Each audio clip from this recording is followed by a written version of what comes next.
Las był cichy i spokojny. Jedynie z oddali słychać było szum rzeki. Kosa szedł spokojnie ścieżką. Był pewien, że tak rano nikomu ze starego obozu nie chciałoby się zastawiać pułapki. Najemnik uśmiechnął się krzywo. Dawniej to szkodnicy czyhali na leśnej drodze z zamku do starej kopalni. Teraz role się odwróciły, bo Lije wpłynął na Laresa, by powstrzymał swoją bandę przed drażnieniem Gomeza, zaś strażnicy po prostu pilnowali, by nikt niepowołany nie wszedł na ich teren.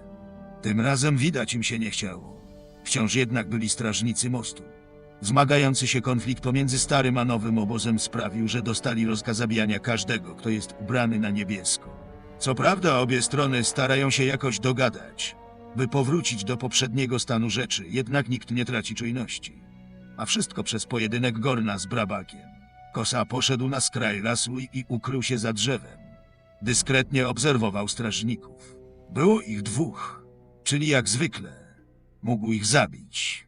Wystarczyło jedynie odstrzelić jednego, za drugiego załatwić toporem. Ale nie chciał. Miał zginąć tylko jeden człowiek. Gerek. Inną sprawą jest to, że więcej ofiar mogło tylko rozwścieczyć Gomeza, a za to Lee urwałby mu łeb.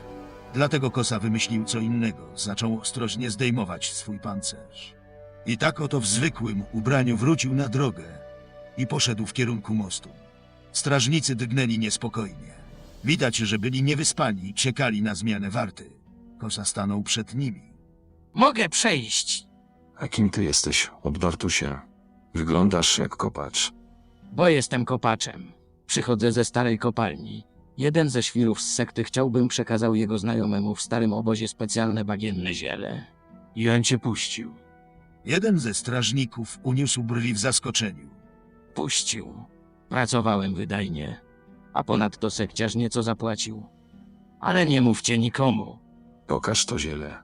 Odparł drugi ziewając. Kosa wyciągnął z kieszeni kilka skrętów. Wyprostował je i wyciągnął w kierunku rozmówcy. Specjalny towar. Dodał.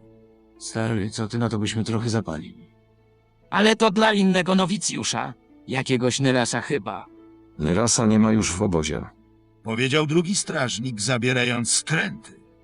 Możesz już iść i nikt się o niczym nie dowie, jasne. Bo my będziemy milczeć jak groby. Za tamten sekciarz. Szkolem się przejmujesz. Poza tym w starym obozie jesteś bezpieczny. Oczywiście o ile płacisz za ochronę. No a teraz zmykaj stąd. Ale już. Kosa kiwnął głową i minął strażników. Powoli przechodził przez most, obserwując mężczyzn. No dalej. Stary, nie daj się prosić.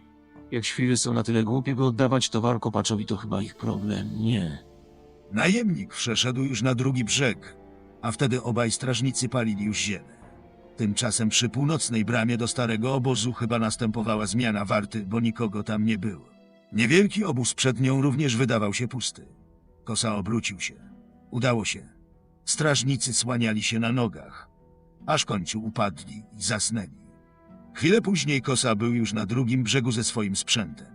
Ukrył się w jaskini za drzewami i dyskretnie obserwował otoczenie. Czekał, aż co się wydarzy.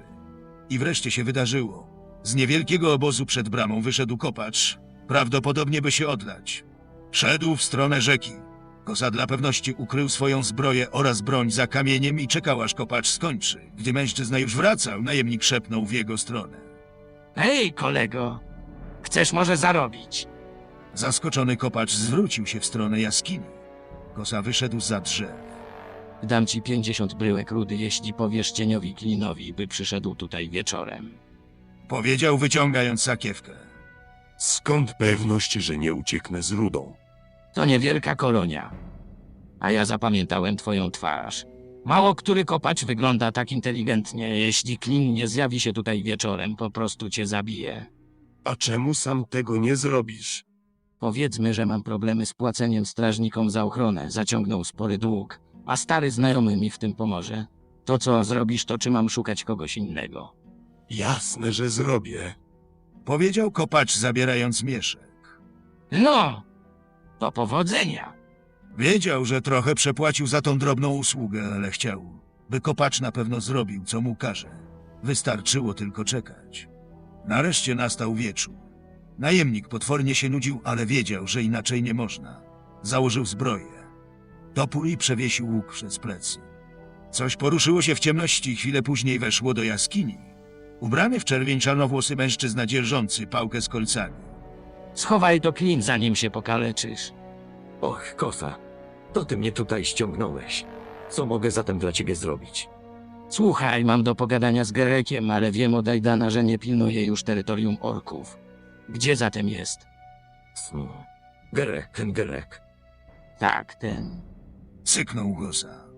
Nie przedłużaj! Jasna sprawa. Gereka przeniesiono na jakiś czas do zamku. Rozumiesz? Po śmierci Brabaka wśród strażników panuje niemałe zamieszanie i trzeba je ogarnąć. Świetnie. Ale co z Gerekiem? No jak co? Siedzi w zamku i długo się stamtąd nie ruszy. A ty nie masz tam wstepu. Przeciętni kopacze czy nowi strażnicy mogą cię nie znać, ale siekacz czy prodwyń czy tcholusz cię pamiętają. Zatem trzeba go stamtąd wyciągnąć, od co? Jakieś pomysły? Jak zawsze. Obaj znamy Gereka i wiemy, że ma słabość do kobiet. A gdzie są wszystkie kobiety w Górniczej Dolinie? Zrobił pauzę, czekając na odpowiedź, ale się nie doczekał. U Gomeza oczywiście. I Beriona. Ale to nieistotne. Do brzegu, Clint. Można napisać list w imię jednej z panien Gomeza do Gereka. Z prośbą o spotkanie poza starym obozem. I myślisz, że on to kupi? Kupi. Ale tym zajmę się już ja. Ty tymczasem się przygotuj na jutrzejszą noc. Jutrzejszą. Dopiero. A czegoście się spodziewał? Że myk napisze namiętny, podniecający list kobiecym charakterem pisma. Od razu podrzucę go Gerekowi, a on w środku nocy tutaj przyleci.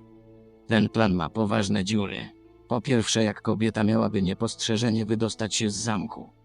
Po drugie, jako elitarny strażnik Gomeza, Gerek na pewno od czasu do czasu ma dostęp do jego kobiet, więc po co ta maskarada? Po trzecie, nie zamierzam tu spędzić całego jutrzejszego dnia. Chłopie, a masz lepszy pomysł. W liście poproszę Gereka, by zajął się strażnikami, by możliwe było wymknięcie się stamtąd dziewczyny. Z tym dostępem do kobiet Gomeza to nie bardzo, bo w czasie tej afery z zawaloną wieżą zginęła jedna z nich. Teraz magnaci mają tylko dwie, z czego jedna jest tylko dla Gomeza. Nastała chwila milczenia. Chcesz się zemścić czy nie, kosa? Najemnik kiwnął głową. Poczekam jeszcze ten jeden dzień. No i brawo. Kwestię zapłaty omówimy po robocie. Trzymaj się. Ty też, Clint.